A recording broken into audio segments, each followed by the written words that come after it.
Ooh, that movie one? Like a horror movie? Oh, we got grinding. We got off the walls. Moo a cow? Hi, I'm Try, and the day finally came and went, and now we've had a little bit of time to chew on what we saw at the Nintendo Switch 2 Direct. This is going to be my takes, the good, the bad, and the ugly when it comes to what we saw at this presentation. I want to start with some of the good, and the very first thing that was shown was one of the best things at this Direct, and that's Mario Kart World. Right off the rip, we're seeing that familiar Mario Kart Stadium with the Radiator Springs vibe, and we already deduced that this would be a 24-racer game, and that the roster would be expanded. But what we did not expect was the Moo Moo from Moo Moo Meadows. Yes, clap for the Moo Moo. But besides these fun original characters, we get a look at some of these courses, and these courses are blowing my triangle mind. The old Hollywood Scary Movie film track, whatever this Mario Cube Ruins thing is, and DK Spaceport, which we got some excellent footage of from the Nintendo Treehouse. There's just a lot more kinetic energy happening in these new tracks. You see Donkey Kong going up to the top, you see massive whales diving into the ocean. It's kind of what I assumed this game would be, Mario Kart, but bigger in every way. Everything has so much character, down to the big boom letters you see when you throw a bomb. Truly, they are trying to make this game a service of some kind where we see updates throughout the console's life, and its attachment rate probably similar to that of Mario Kart 8 Deluxe on Switch 1. I could make a whole video on just this game, but we have a lot to get to. And next, the bad. Nintendo once again is doing its thing where it tries to reinvent the wheel, and instead of its own social media, we have its own Discord. Here we found out what the C button is, and it's Discord. I don't know what else to tell you. We have an option to share screens as well, and even in the showcase where they want you to see this thing at its best, we get some very laggy gameplay being shared. Oof, not a good look, Nintendo. The Nintendo Direct livestream for pretty much everyone starts to desync audio-wise here, and it made this whole section feel even worse too. Rough stuff. We also get a look at a new camera attachment, and I was clowning on this thing until I saw it being used in-game, and then I thought it was pretty funny. Whoa, it's like a green screen effect. That's so crazy, actually. Why is that so funny? Bro, why is that so funny, bro? Using game chat. People are gonna be out here mooning each other in Smash, bro. They're gonna be getting so crazy. I'm about to spike someone as Mario, pop off, and then... Let's get back to the good. We get a trailer of what differentiates the Switch 2 from the Switch 1, and I'm super happy to see things like HDR support, our 720 screen being bumped up to 1080, and they gloss over that. Yeah, 4K dock. We're also getting 256 gigs of internal storage to start, as opposed to the tiny 32 gigs, so yeah, nice jump. They talk about other things like the sound being better, the dock having a fan, stuff like that, but let's keep moving. And here we get to some ugly. Ugly will definitely have a theme here that I'll talk about specifically at the end. At first glance, I kinda like the style of the Nintendo Switch Welcome Tour.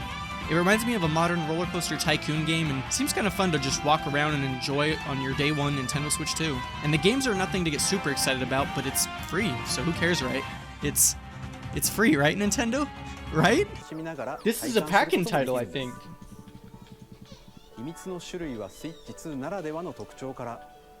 Someone in chat said pack-in title, and I think this is it.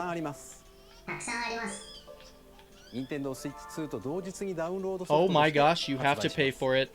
Okay, Nintendo, you might have wasted your dev time with Welcome Tour, because I don't know who's paying for that. We got some updates on the Nintendo Switch 2 versions of games, and I think it's a mixed bag. For games like Mario Party Jamboree, you get a ton of new mini-games, stuff for mouse controls, the camera. It seems like some real effort was put in, so basically just DLC. Cool. And then you get Pokemon Legends ZA, where it's just a visual upgrade and it runs better.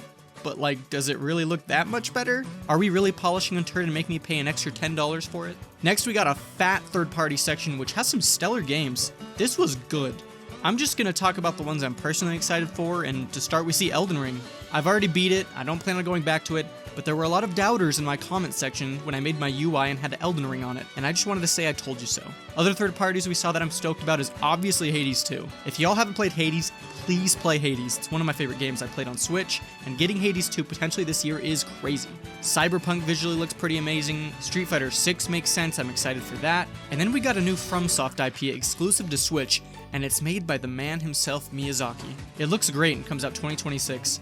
Apparently it's going to be a PvPvE game, and that's had some mixed reactions, but I think you can trust Miyazaki and his vision. Great to see Nintendo start to get exclusive, more hardcore multiplayer titles like this. You could tell the publishers that saw how successful their own games were on Switch, or other games, and were like, yeah, I need to be on Switch 2 ASAP. Other than that, we didn't get too much, and hold on, what was that? No, rewind a little bit, go back. Is that Silk Song? Who in their right mind decided to shove this in the sizzle reel? You absolute dogs. I don't know if this is Team Cherry, Nintendo, or what, but we're getting more time dedicated to Junkie Island Simulator in this direct, and frankly, that's criminal. I would drop my reaction here, but I'm pretty sure the music in the background for that section is copyrighted, so you can check it out in my livestream reaction pod. Something else in this section that I'm not super excited for is Hyrule Warriors Age of Imprisonment. I don't care for the Warrior style of gameplay, and Age of Calamity is one that I never ended up beating. I think I would have actually really liked the original Hyrule Warriors because it had so much originality in it, and crossover seemed really fun, but I'm struggling to care about literally any of the characters I'd play as in this new game. Zelda will be cool, Minaru's cool, sure. None of the ancient Zonai heroes have like any personality either, so that's gonna be a tough sell. Can we add another good to the list? Let's do it. Gamecube is added to Nintendo Switch Online, and on day one, we can play Wind Waker. I was definitely a complete non-believer in this. Realistically, I don't know why. They want to continue to add value to their subscription service, and this is kind of the next step after Nintendo 64, so makes sense. We're also getting F-Zero GX and Soul Calibur 2. Really nice to see. Alright, down to the last two announcements, and some of y'all are not going to be happy at where I put this one. Next, we see Kirby AirRiders, and I'm gonna put it in bad. No, please don't leave the video. Let me explain. For many of you, this is what you've been dreaming of, and if you say this was the best announcement of the show, I'm not going to yuck your yums, you can have this. But for me personally, this was tough. Seeing the Kirby star, I recognized it instantly, and then seeing those swooshes, you know what those swooshes sound like. Smash Bros. One of my favorite game series of all time. It was also then revealed that obviously this is going to be directed by Masahiro Sakurai, who also made Kid Icarus Uprising, my favorite 3DS game of all time. Why was this announcement also a bummer to me? Because not 50 minutes ago, I just saw some of the greatest gaming footage of all time for a Nintendo kart racer called Mario Kart World.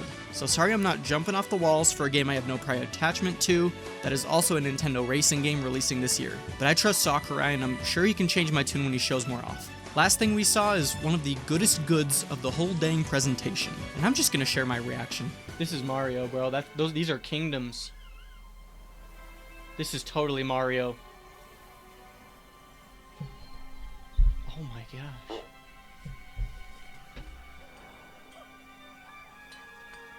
I heard a... Wait! Donkey Kong? That's Donkey Kong! No! Let's go! I love Donkey Kong! Oh, that looks sick. What? You can mine? Just break everything. Oh my gosh, this game looks awesome. Oh, this looks so good. It is Donkey Kong's time. Y'all, I love Donkey Kong. I'm actually so hyped about this.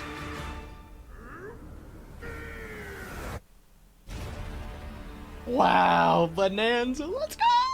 Yeah, this was my second favorite thing of the whole direct behind Mario Kart, and I have such a love for Donkey Kong. It genuinely doesn't feel like a real game. Everything about it feels so fresh and new. I love the speed and ferocity Donkey Kong has in this game, but he's still his goofy self. I can't believe this isn't Nintendo's holiday game and that we're getting this in July, just 1 month after the Switch 2 comes out. This and Mario Kart seems like such an intense 1-2 punch, and I'm sure it'll be worth the price. Speaking of, what's the price, Nintendo?